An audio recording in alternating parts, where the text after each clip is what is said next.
bonjour à toutes et à tous. Merci beaucoup, cher ami, de nous avoir invités dans ce bel amphi. Mesdames et messieurs les députés, mesdames et messieurs les professeurs, les chercheurs, je suis très impressionnée devant ce magnifique amphi.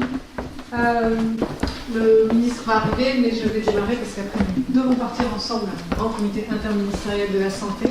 En tout cas, je suis vraiment très heureuse d'être là aujourd'hui. Ça ne change pas beaucoup de là où j'étais hier, à part que c'est juste la moyenne d'âge, parce que j'étais à l'inauguration à l'école 42 de Startup for Kids. Donc c'était plutôt des enfants, mais qui réfléchissent justement à toutes les nouvelles technologies de l'intelligence artificielle au service des enfants à besoins éducatifs particuliers. Donc c'était des pépinières de start-up en travaillant justement sur l'inclusion dès le plus jeune âge. C'était passionnant et c'est tout à fait la prolongation aujourd'hui, avec grand plaisir d'être ici. De toute façon, votre thème du colloque, il ne peut en être autrement lorsqu'on fait tout simplement le lien entre l'intelligence artificielle, l'éducation et les pratiques professionnelles. Il s'agit en effet d'une source extraordinaire pour faire émerger l'innovation dans les réponses que nous apportons pour la scolarisation des enfants et plus particulièrement celle des enfants en situation de handicap. Je dis toujours que quand on s'intéresse aux enfants qui ont des besoins éducatifs les plus particuliers, forcément, on sera dans le bien commun pour tous et on irriguera ainsi une élévation naturelle des réponses les plus appropriées pour l'ensemble de tous. Donc je suis très heureuse d'être ici, en ce beau lieu du Collège de France, de pouvoir souligner cette qualité et la richesse des actions qui sont engagées par l'association le plus important à l'initiative de ce colloque, et je vous en remercie, parce que votre association rassemble plus de 200 experts et professionnels de tous les âges, de tous les horizons, ce qui en fait vraiment la force et la richesse. Vous agissez pour développer les capacités et les compétences individuelles de nos concitoyens pour leur permettre de trouver leur place et un avenir dans notre société en pleine mutation. Alors c'est vrai que cette implication et vos propositions, elles vont de toute façon enrichir nos feuilles de route communes, celles de Jean-Michel Blanquer et de moi-même, sur cette école inclusive que nous bâtissons ensemble. Vos réflexions, elles portent sur une école qui donne aux enfants, sans distinction, les moyens qui leur permettront de se conduire, de se construire et de réaliser leur projet d'exister pleinement. Et quel à propos, cher Monsieur le Ministre, cher Jean-Michel Blanquer, d'arriver juste au moment où je parle de toi. Donc, bien, vous devez. J'étais en train de parler de notre ambition commune de pouvoir servir les enfants à besoins éducatifs particuliers, qui est celle d'une ambition qui porte justement celle de servir tous les enfants. Ce colloque sur l'intelligence artificielle au service des enseignants pour assurer le développement des capacités de chaque élève est donc essentiel à plus d'un titre. En premier lieu, parce que l'IA est un excellent auxiliaire du cerveau et pour les enfants, elle représente aussi une formidable opportunité d'autonomie et de compensation du handicap. L'IA a un intérêt tout particulier dans les opérations intellectuelles de base au centre des apprentissages des enfants, observer, quantifier, mémoriser, synthétiser. L'IA peut alors fournir une aide précieuse aux élèves qui ont des besoins particuliers en les soutenant dans ces opérations quotidiennes. Mais elle va également leur offrir de nouvelles façons d'apprendre, de communiquer, de partager, de créer, de collaborer. Au-delà de toutes les craintes exprimées par l'IA et sur l'IA, nous devons aujourd'hui convaincre que l'IA est un véritable facteur de réussite éducative. En second lieu, parce que l'intelligence artificielle est un facilitateur pour l'enseignant, bien sûr. Il permet de décharger l'enseignant de certaines tâches parfois complexes en les automatisant. Mais ici, il peut également aider l'enseignant à mieux appréhender les besoins particuliers des enfants.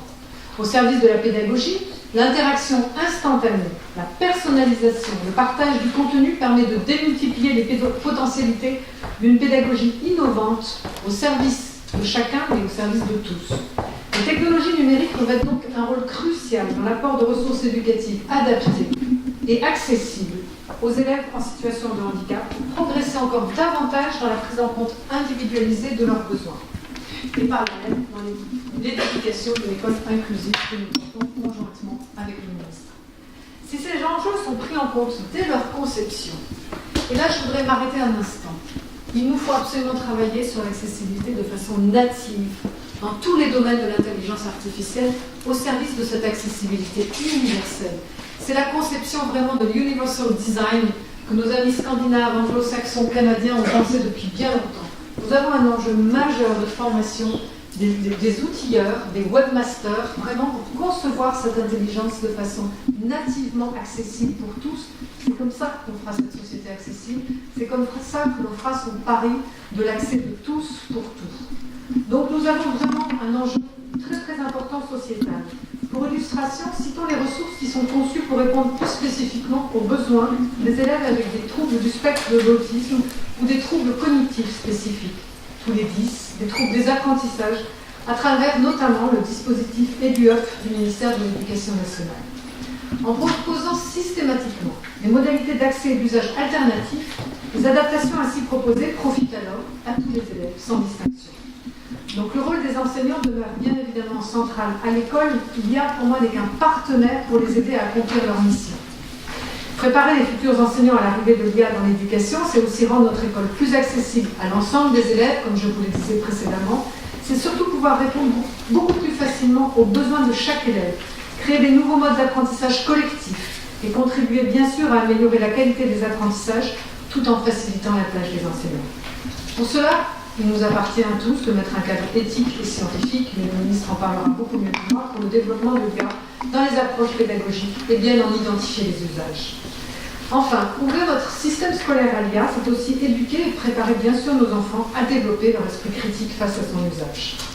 Pour cela, il y a d'ailleurs un nombre croissant de pays qui ont amené les apprenants et les enseignants à agir en citoyens numériques éclairés et responsables, et cela constitue bien l'enjeu de notre 21e siècle. Pour finir, dans un monde où la place du numérique s'affiche et s'affirme chaque jour davantage, et où les jeunes sont captivés bien sûr par les technologies, l'école doit également s'ouvrir au nouveau potentiel que le numérique et l'IA en particulier permet. Il s'agit des nouvelles perspectives de formation et d'emploi, souvent très adaptées aux enfants, que j'aime dire autrement capables. Tous ces enfants qui ont des besoins éducatifs particuliers.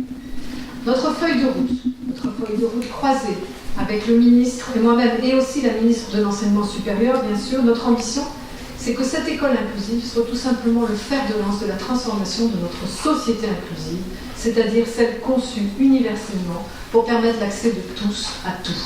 Merci beaucoup et très bons travaux pour cette journée.